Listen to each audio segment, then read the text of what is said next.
Hello student, how are you? कैसे हैं आप? मैं हूं आपका अपना मुकेश सर। और डियर स्टूडेंट, आज पढ़ने जा रहे हैं हम एंजाइम के बारे में। ठीक है, तो लास्ट टाइम हमने पढ़ रखा है आरएनए और डीएनए।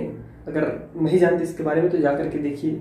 ठीक है, बेहतरीन तरीके से इसके संरचनाओं के बारे में हमने पढ़ा जाना।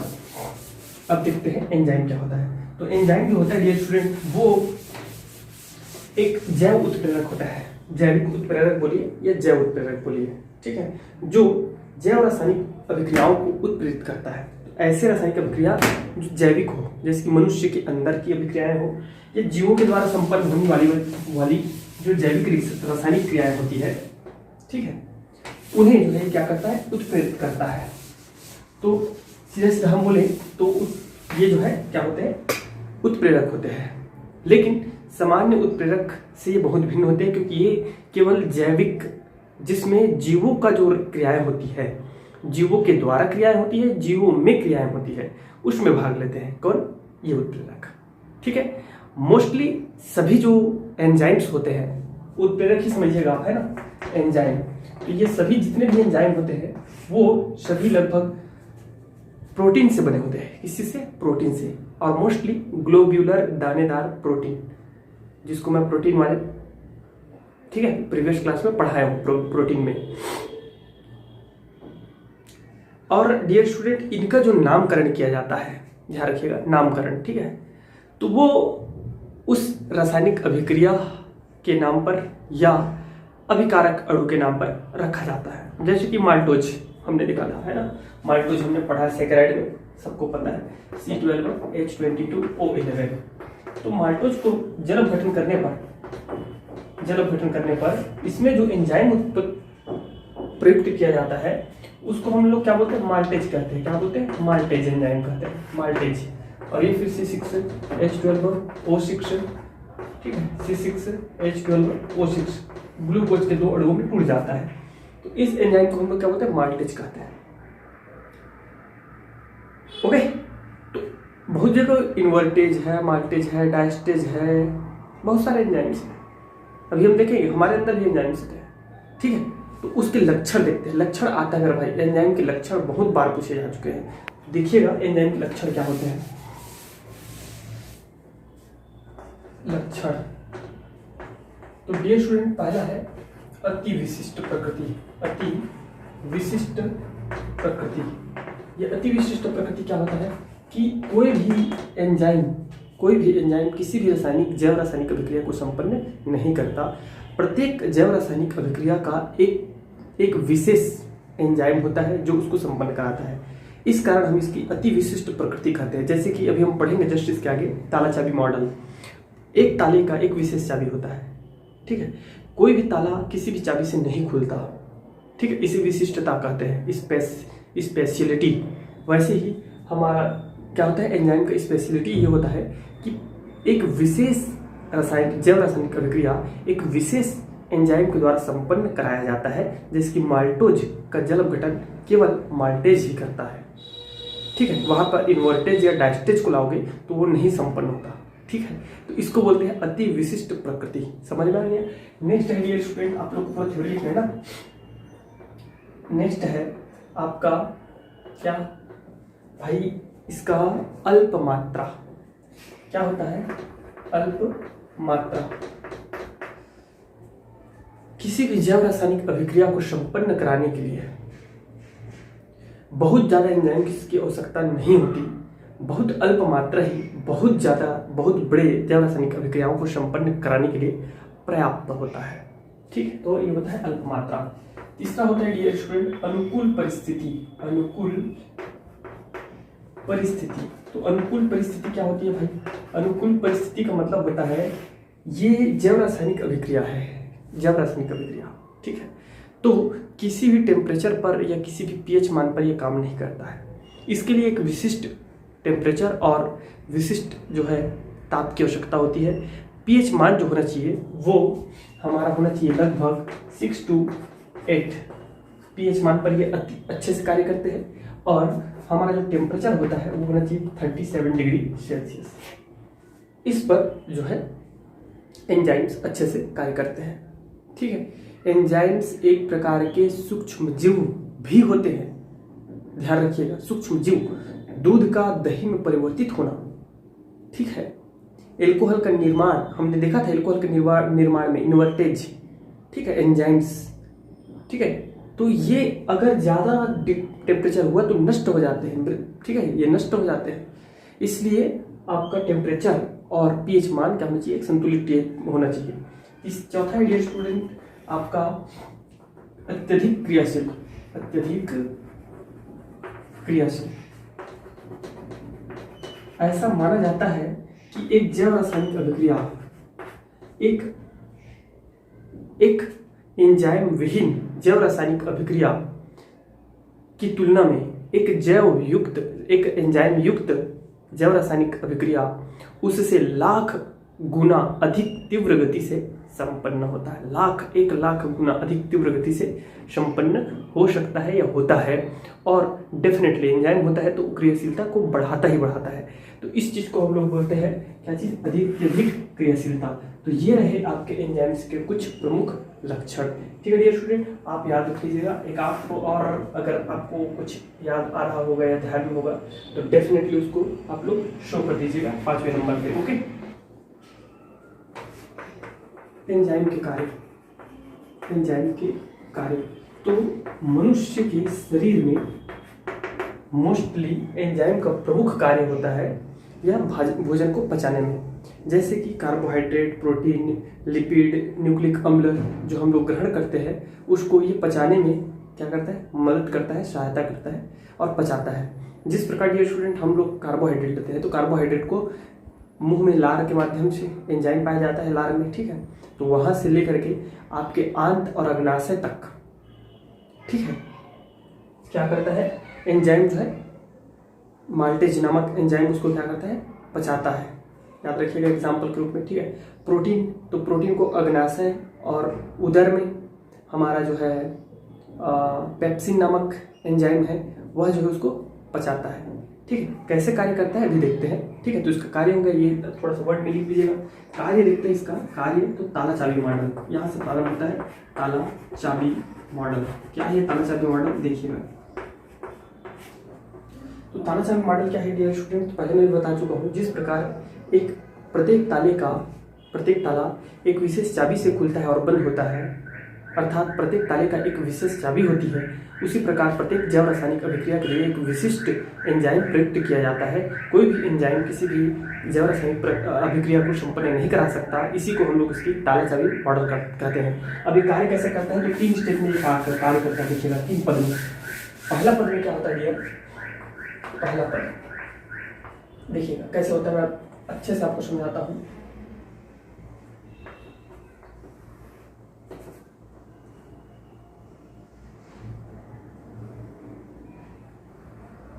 ये लीजिए, या हाँ ये लीजिए, चलिए ठीक है, ये लीजिए, ओके। तो पहले स्टेप में क्या होता है, ताला वाला नहीं बनाया हूँ मैं, समझाने के लिए, ठीक है। पहले पद में क्या होता है कि एंजाइम में एक सक्रिय स्थान होता है, एक्टिव स्पॉट प्लेस, एक सक्रिय स्थान होता है जहां पर आकर हमारा जो अभिकारक होता है वो फिट बैठ जाता है। वास्तव में अभिकारक का कार्य ही ऐसा होता है कि वह एंजाइम पर जो है क्या होता है, एंजाइम के साथ सेट हो जाता है, फिट हो जाता है। तो ठीक है डियर स्टूडेंट, पहले स्टेप में क्या होगा, हमारा जो है एंजाइम जो होगा, एंजाइम अभिकारक जो होगा वह एंजाइम के, सपोज ये मेरा क्या है, एक अभिकारक है, ठीक है। तो एंजाइम जो है यह एंजाइम और ये क्या है, अभिकारक। तो पहले पद में क्या होता है कि एंजाइम में एक सक्रिय स्थान होता है, ठीक है, जहां पर आकर हमारा अभिकारक जो है सेट हो जाता है, स्थिर हो जाता है, ठीक है। वास्तव में अभिकारक का आकार ऐसा होता है कि वह एंजाइम में जाकर के क्या हो जाता है, सेट हो जाता है और संकुल का निर्माण करता है। किस चीज का लिया, संकुल का निर्माण करता है। ये देखिए कैसे संकुल का निर्माण करेगा, ये संकुल का निर्माण करता है, ठीक है। ES, अगर इसको मैं आर रिएक्टेड से शो करो तो ई आर एक संकुल का निर्माण करता है। ठीक है, आप चाहो तो इसको इस प्रकार भी लिख सकते हो, ई प्लस आर और ये हो जाता है ई आर पहला पद में। ठीक है, दूसरे पद में क्या होता है, दूसरे पद में वह संकुल वह संकुल जो अभिकारक और रिएक्टेड से मिलकर बना हुआ है वह उत्पाद और रिएक्टेड में परिवर्तित हो जाता है। इसकी ये देखिए आकार छोटा बड़ा हो रहा है क्योंकि ब्लैक बोर्ड के अनुसार मैं उसको काम कर रहा हूँ। ठीक है, आप लोग थोड़ा देख लीजिएगा। ये है ई आर है डियर स्टूडेंट, यह किस में बदल जाता है, हमारा संकुल और रिएक्टेड और उत्पाद में बदल जाता है। ठीक है,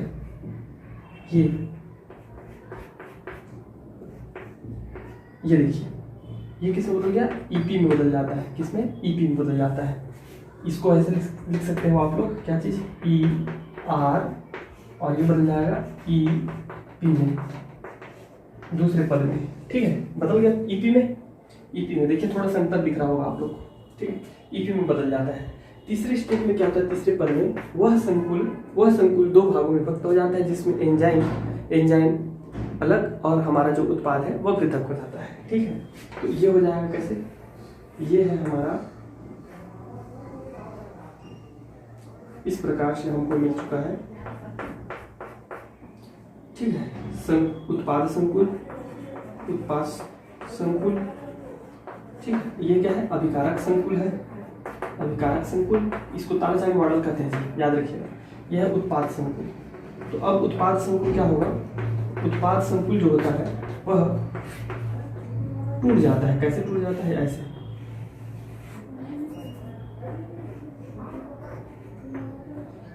ये एंजाइम था। ठीक है, अब इसमें से क्या होगा, हमारा ये इस प्रकार से ये उत्पाद जो है पृथक हो जाता है। देख लीजिए। ठीक है, अगर दोनों को जोड़ूंगा तो इसी बन जाएगा वापस इस प्रकार। ठीक है, तो ये आपको एंजाइम वापस से क्या हो गई, मिल जाती है, एंजाइम एंड प्रोडक्ट। ठीक है भैया, ई पी इस प्रकार से, इसको आप साइड में इधर ऐसे लिख सकते हो, ई पी और ये बना लेता है E and plus P product. तो इस संपूर्ण प्रक्रिया को हम लोग क्या बोलते हैं, ताला चाबी मॉडल। ठीक है, लेकिन इसमें एक स्टार लगाइएगा, नोट के रूप में स्टार लगा दीजिए। क्या है स्टूडेंट, देखिए कभी कभी ऐसा होता है कि हमारा जो अभिकारक का आकार होता है वह एंजाइम में स्थित सक्रिय स्थान के समान नहीं होता। ठीक है, सक्रिय स्थान के समान नहीं होता। उस स्थिति में क्या होता है कि हमारा एंजाइम जो है, जैसे जैसे आपका अभिकारक इसके पास आने लगता है, सपोज करो कि ये मेरा एक क्या है, अभिकारक है, लेकिन यहाँ पे ऐसा कुछ नहीं है।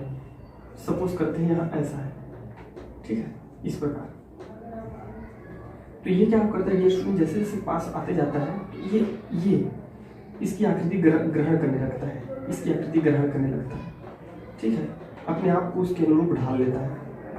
ठीक है, प्रेरकत्व के द्वारा, प्रेरक मतलब उत्प्रेरित होकर के। ठीक है, प्रेरित होकर के कि भाई वो ऐसा है तो अब मुझे वैसा बनना पड़ेगा। एंजाइम की जो है इस प्रवृत्ति को हम लोग समायोजन मॉडल कहते हैं। क्या बोलते हैं, समायोजन मॉडल। प्रेरक समायोजन मॉडल मतलब उसके अनुसार ये बन जाता है, रहता नहीं है लेकिन बन जाता है। ठीक है, तो इसको पूरा आप लोग देख लीजिए, समझ लीजिए। अब देखते हैं एंजाइम और उत्प्रेरक में डिफरेंट।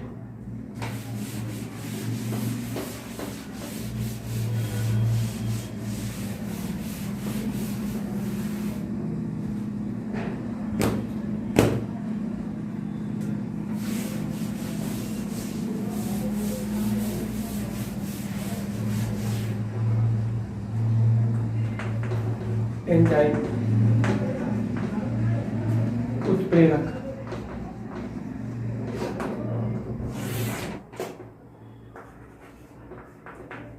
एंजाइम नाइट्रोजन समयुक्त कार्बनिक पदार्थ होते हैं ठीक है, यह केवल धातु या धातु यौगिक अथवा आयन होते हैं, अथवा आयन होते हैं।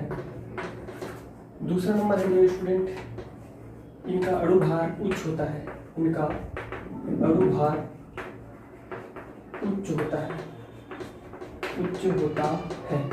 ठीक है, इनका अपेक्षाकृत कम होता है, कम होता है। ठीक है, हमने देखा ताला चाबी मॉडल, तो उसी से लेते हैं इसको। यह अति विशिष्ट प्रकृति के होते हैं, अति विशिष्ट प्रकृति के होते हैं। एक जैव रासायनिक अभिक्रिया के केवल एक एंजाइम होता है। ठीक है, यह अति विशिष्ट प्रकृति के होते हैं, किसी जगह होते हैं। यह विशिष्ट प्रकृति के होते हैं, अति विशिष्ट तो नहीं होते और न ही सामान्य भी नहीं होते, यह विशिष्ट प्रकृति के होते हैं। ठीक है, क्योंकि ये भी भैया किसी भी रासायनिक अभिक्रिया में किसी भी प्रयोग को उपयोग नहीं कर सकते हो। ठीक है, यह भी क्या होते हैं, विशिष्ट प्रकृति के होते हैं। नंबर 4 लिखिएगा डियर स्टूडेंट, यह पराबैंगनी किरणों द्वारा, यह पराबैंगनी किरणों द्वारा नष्ट हो जाते हैं, किरणों द्वारा नष्ट हो जाते हैं, नष्ट हो जाते हैं। और क्यों? क्योंकि यह जीवों द्वारा निर्मित होते हैं, यह जीवों द्वारा उनके प्रोटीन से निर्मित होते हैं, या जीव भी होते हैं। ठीक से, सूक्ष्म जीव भी होते हैं। यह जीवों द्वारा, जीव के प्रोटीन द्वारा निर्मित होते हैं। ठीक है, निर्मित होते हैं। और इसी कारण एक और चीज है कि यह उच्च ताप पर भी नष्ट हो जाते हैं, उच्च ताप पर भी नष्ट हो जाते हैं। ठीक, और ये स्टूडेंट अभिक्रिया के अंत में, अभिक्रिया के अंत में समाप्त हो जाते हैं। ठीक, समाप्त हो जाते हैं। अब जितना 1 2 3 4 ठो उधर 4 ठो लिखेंगे, यह पराबैंगनी किरणों द्वारा नष्ट हो जाते हैं, यह नहीं होते। आप लोग पूरा लिख में लिखेगा, नहीं होते। ठीक है, उसके बाद यह जीवों के प्रोटीन द्वारा निर्मित होते हैं, यह निर्जीव होते हैं, यह निर्जीव कार्बनिक पदार्थ होते हैं, कार्बनिक या अकार्बनिक, अकार्बनिक व कार्बनिक पदार्थ होते हैं, पदार्थ तत्व धातु होते हैं, धातु होते हैं, धातु होते हैं। क्योंकि जितने उत्प्रेरक को यूज किए जाते हैं वो मोस्टली, आप सबको मैं कक्षा बोल रहा हूँ, आपको संक्रमण तत्व में पढ़ाया हूँ। जितने संक्रमण तत्व है, सबसे ज़्यादा उत्प्रेरक संक्रमण तत्व से ही यूज किए जाते हैं। ठीक है, सभी लगभग धातु ही होते हैं। यह उच्च ताप पर भी नष्ट हो जाते हैं, पर नष्ट हो जाते हैं। ठीक है, यह उच्च ताप पर ही कार्य करते हैं, उच्च ताप पर कार्य करते हैं। ठीक है, जबकि यह सामान्य ताप पर कार्य करता है। ठीक है, यह उच्च ताप पर नष्ट भी हो जाता है और सामान्य ताप पर कार्य करता है 35 डिग्री सेल्सियस। जबकि इसके लिए रिस्ट्रिक्शन है, 35 डिग्री सेल्सियस से ऊपर पर जाए जब होगा तो ये नष्ट हो सकता है। ठीक है, 100 डिग्री सेल्सियस करोगे तो मनुष्य ही खत्म हो जाएगा, तो फिर उसका एंजाइम कहाँ से बचेगा। ठीक है, जबकि हमारा जो है, आप सबको पता है, जब अमोनिया बनाते हैं तो 400-450 डिग्री सेल्सियस ताप पर अमोनिया का निर्माण किया जाता है हैबर विधि में। और वहाँ हम किस चीज़ का, आयरन के चूर्ण का उत्प्रेरक के रूप में उपयोग करते हैं, है ना। और जब आप नाइट्रिक अम्ल बनाते हो तो 400-500 डिग्री सेल्सियस, 1000 डिग्री सेल्सियस पर भी कार्य करते हैं उत्प्रेरक, जबकि एंजाइम से 35-37 डिग्री सेल्सियस, ज़्यादा 40 से 50 डिग्री सेल्सियस। ठीक है, तो नष्ट भी हो जाता है और कार्य भी नहीं करता। ठीक है, अभिक्रिया के अंत में समाप्त हो जाते हैं, अभिक्रिया के अंत में प्राप्त होते हैं, अभिक्रिया के अंत में प्राप्त होते हैं। ठीक है, इसके अतिरिक्त आप और लिख सकते हो क्या चीज, इसके लिए पीएच मान, संतुलित पीएच मान एक निश्चित पीएच मान पर ही कार्य करता है, 6 से लेकर के 8। जबकि यह जो है आप कम एसिडिक नेचर पर भी काम करा सकते हैं, ये नष्ट हो जाएगा। ठीक है, 2 pH 2 पर pH 3 पर का एंजाइम जो है नष्ट भी हो सकता है। ठीक है डियर, हालांकि हमारे भी जो है हाइड्रोक्लोरिक अम्ल होता है, वह एंजाइम कार्य करता है, तो कुछ एंजाइम स्पेशल होते हैं। ठीक है, इतना समझ में आ गया अच्छे से मेरे भाई, एकदम बेहतरीन तरीके से। देखते हैं सह एंजाइम।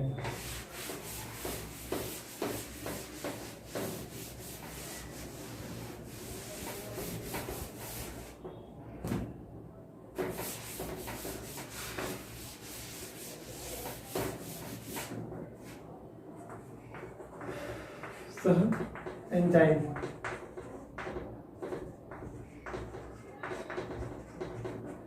तो सह एंजाइम क्या होता है डियर स्टूडेंट? तो फिर से वही प्रक्रिया सुन लीजिए थोड़ा सा, कि जिस प्रकार उत्प्रेरक के साथ अभिक्रिया को और तीव्र बनाने के लिए एक विशेष प्रकार का जो है धात्विक सहयोगी पदार्थ मिलाया जाता है, जो स्वयं तो अभिक्रिया की दर को नहीं बढ़ाता किंतु उस उत्प्रेरक की क्रियाशीलता में वृद्धि कर देता है। हम उसे कहते हैं क्या चीज़? वर्धक, उत्प्रेरक वर्धक। ठीक है, जैसे कि मॉलिबेडनम। ठीक है, हम हैबर विधि में आयरन के चूर्ण उत्प्रेरक के साथ साथ हम वहाँ उसमें क्या मिलाते थे? मॉलिबेडनम का चूर्ण मिलाए थे। ठीक है, तो उसको बोलते हैं वर्धक। ठीक है, उसी प्रकार डियर स्टूडेंट एंजाइम के साथ भी होता है सेम। एंजाइम के साथ कुछ कार्बनिक धात्विक जो है पदार्थ जो उसके साथ सहसंयोजक बंध के साथ जुड़े रहते हैं, वह एंजाइम की तरह जैविक प्रक्रिया अभिक्रिया को उत्प्रेरित नहीं करता किंतु एंजाइम की क्रियाशीलता में वृद्धि करता है। उसे हम लोग बोलते हैं क्या चीज़? कोफैक्टर कहते हैं। क्या बोलते हैं? कोफैक्टर कहते हैं। सह एंजाइम नहीं कहते, कोफैक्टर कहते हैं उसको। ठीक है, जो सहसंयोजक बंध द्वारा जुड़े रहते हैं एंजाइम के साथ शुरू से, लेकिन जो सिर्फ जैव रासायनिक प्रक्रिया के दौरान जुड़ते हैं, जब क्रिया होने वाली रहती है तभी जुड़ते हैं, तब उसको बोलते हैं हम लोग सह एंजाइम। जैसे कि है आपका sodium ion, potassium ion, magnesium ion. ठीक है, magnesium ion, zinc ion, copper ion. तो दो चीज़ है, एक शुरू से उसके साथ जुड़ा रहता है, शुरू से जुड़ा रहता है जिंक किसके साथ? एंजाइम के साथ। एंजाइम के साथ शुरू से सहसंयोजक बंध द्वारा जुड़ा रहता है। ठीक है, उसको हम लोग बोलते हैं कोफैक्टर। क्या बोलते हैं? कोफैक्टर कहते हैं। ठीक है, और दूसरा जो केवल क्रिया के दौरान उसके साथ जुड़ता है, केवल क्रिया के दौरान जैव रासायनिक प्रक्रिया के दौरान उसके साथ जुड़ता है, उसको हम लोग बोलते हैं को सह एंजाइम कहते हैं। और ये इनका कार्य है तो इसको सहयोग करना, उसकी क्रियाशीलता में वृद्धि करना। ठीक है, बात कर लेते हैं इसके उपयोग की। तो डियर स्टूडेंट भाई देखो, जितने प्रकार की पाचन अभिक्रियाएं हो रही है हमारी बॉडी में, खाना तभी पच पाता है, अगर एंजाइम्स नहीं होते ना तो खाना नहीं पच पाता। ठीक है, हम रोटी खा लेते हैं, आप देखिए कितना, कई लोग तो चबूलते भी नहीं, उसको दबाते भी नहीं, चबाते भी नहीं, सीधा निकल जाते हैं। रोटी है, चावल है, लेकिन वो देखते हो आप पूरा चूर्ण पिस जाता है, वो एंजाइम की सहायता से होता है। हालांकि हमारे पेट में जो है अग्नाशय में HCl जो रहता है, अम्ल रहता है, वो उसका भी कार्य करता है, बट मेन उसको तो लार से यहीं से जो है एंजाइम उसको तोड़ना शुरू कर देते हैं, जैसे कि आपने देखा था तालाचाबी मॉडल में। ठीक है, तो पाचन क्रिया में सबसे महत्वपूर्ण उपयोग है। दूसरा डियर स्टूडेंट, हमारे हृदय में जब रक्त का थक्का जब जम जाता है, स्ट्रेप्टो नहीं यही बोलते हैं,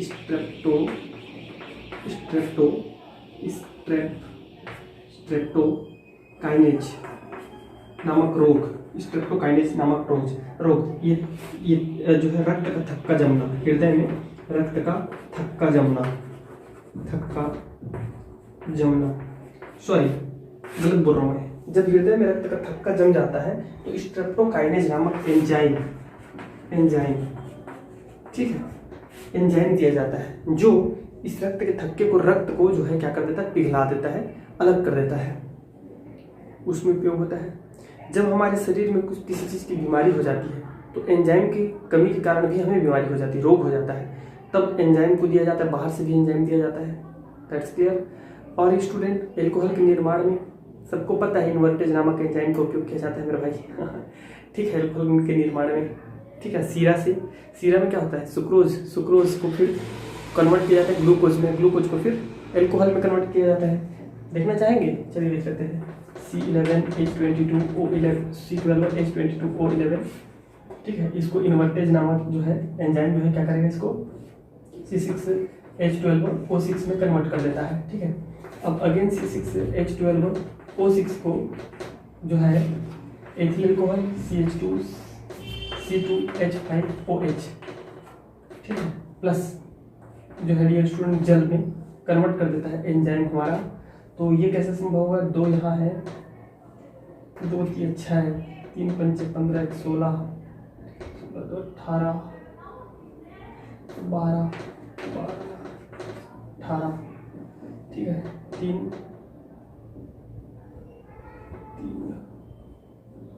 इस संतुलित नहीं है यार, थोड़ा सा देख लीजिएगा, बट एल्कोहल बनाया जाता है। ओके, तो डियर स्टूडेंट आज की क्लास में बस इतना ही। फिर नेक्स्ट क्लास में हम लोग आगे की पढ़ाई करेंगे। Thank you very much, best of luck.